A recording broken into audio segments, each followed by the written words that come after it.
Adam Taxon here with commentator Dave Peavy, talking about what else this week, the gun control issue, but we're talking about a specific aspect of it. And there have been a lot of bad actors there. You don't need me to go into it. But there's one congresswoman in particular that Dave has done some research to single out, who I guess is in a particularly egregious role. Dave, welcome, and let's talk about Congresswoman Jackie Speier, a Democrat from California. Thanks, Adam. Thanks for having me back. It's good to be with you again. Jackie Speier of California's 14th district. She represents the Bay Area and San Mateo County, which that's also the land of the Ninth Circuit and a true bastion of hard-left liberal politics. But Jackie's heritage as an Armenian plays particular relevance into the issue of gun control, especially given the Armenian genocide. Yeah, I was going to say she's Armenian on her mother's side, I guess Jewish on her father's side. Well, that wouldn't necessarily mean Jewish. She's of Jewish descent and Armenian, so she's obviously should be pretty sensitive to genocides. And I'll let you talk about what you were saying, but I wanted to clarify that. Indeed, Adam, and that's correct. Jewish descent, but she certainly identifies as Armenian. When she was in the state legislature, she was the member of the California State Senate, and every year for 20 years in that body led the charge for official recognition, a resolution to recognize the Armenian genocide. Well, the question that comes up, obviously, is, well, she's against violence. She doesn't like Armenians being killed in mass murders, and she doesn't like school children being killed. I imagine that's what a Democrat would say. She's very peace-loving. But I imagine I'm setting you up here, obviously. There's a little bit more to it, and why don't you elaborate there? Well, I think I could boil it down best to a quote of hers from the presentation she made on the anniversary of the 97th anniversary of the genocide. And I'm quoting here: "If any lesson can be learned, it is that we as Americans cannot dismiss the calls for aid from victimized groups that are powerless over their oppressors." End quote.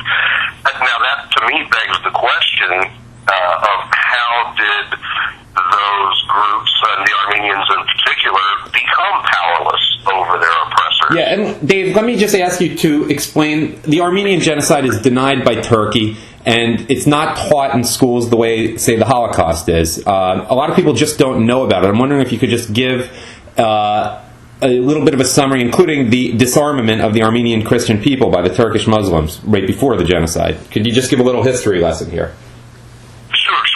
Late 19th century, leading up to the events that led to the First World War, the Ottoman Turk Empire imposed several laws to disarm the Armenian population, and that culminated in 1915 with the mass genocide of those people. The Armenian population was at about the time for approximately 4 million, and 1.5 million Armenians were slaughtered, which in a population that size, no Armenian did not know somebody, or more likely was related to somebody that wasn't murdered at the hands of the Ottoman Turks. And that's actually a little different. While the Holocaust had more Jews killed in sheer numbers, I'll say as a Jew, as a percentage of the population, yeah. Sure. But the Jewish immigration in the U.S., a lot of Jews are not descended from people who were directly affected by the Holocaust. Most Jews came before the 1940s to this country. So just an important clarification to make. Well, and it's often purported that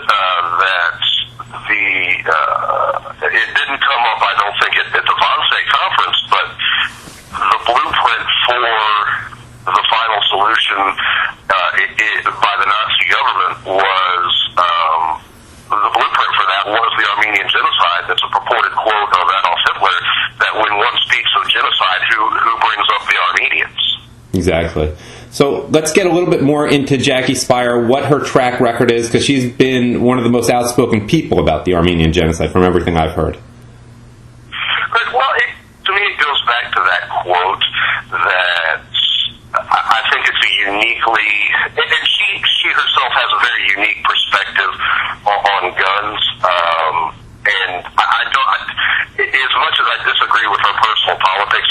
issue and the way she's discharged the duties of her office. I don't want this to turn into an out-and-out hit piece. As you may be aware, she was Congressman Leo Ryan's aide and was shot 5 times on the airstrip at Guyana and left on the airstrip for 20 hours before medevac arrived. So, not that that's directly relevant to legislation, it certainly forms one's perspective.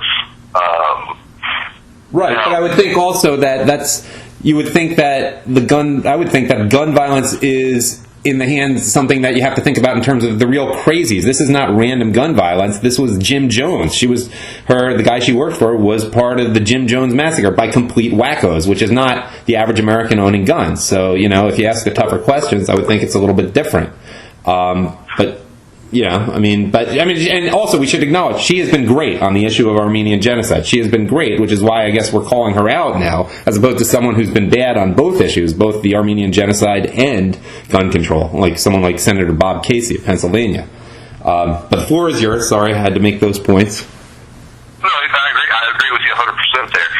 Now, the discharging of her duties as, I think it's vice chair of the House Gun Task Force, which worked closely with Vice President Biden,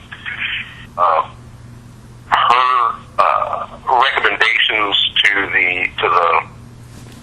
the committee, and what we saw eventually in the 23, I think it was started off as 19 and now it's 23 executive orders that the president announced the day before yesterday.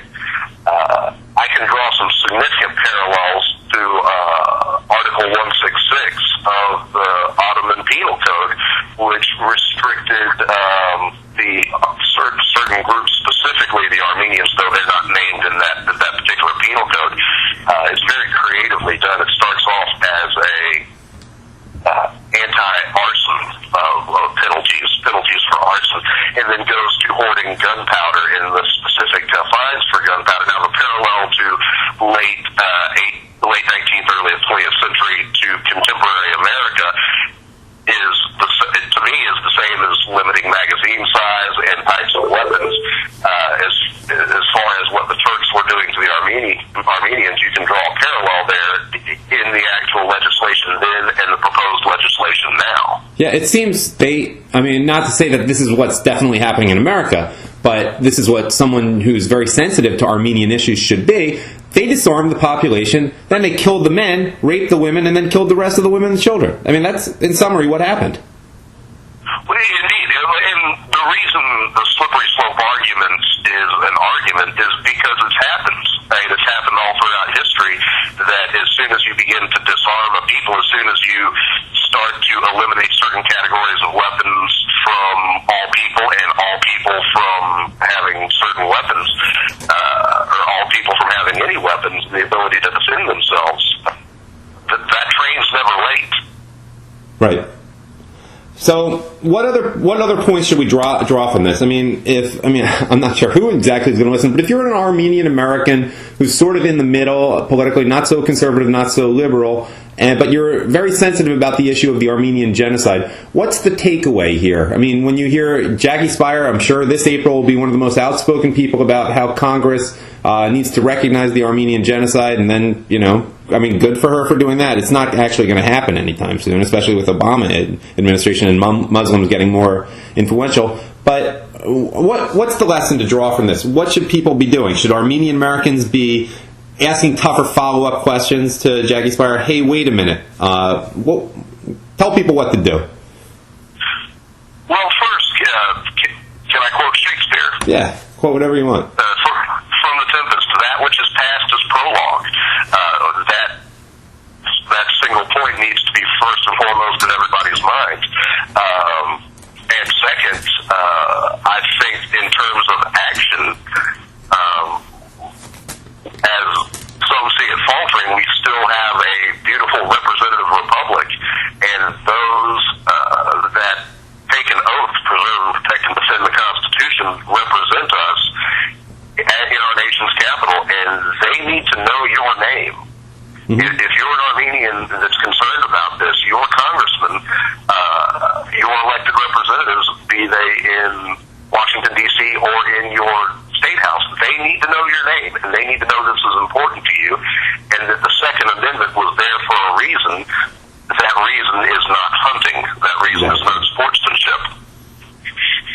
Exactly. And, obviously this is something that not only Armenians should be sensitive to, but Jews in particular should be, and really all Americans who know the history should be aware of.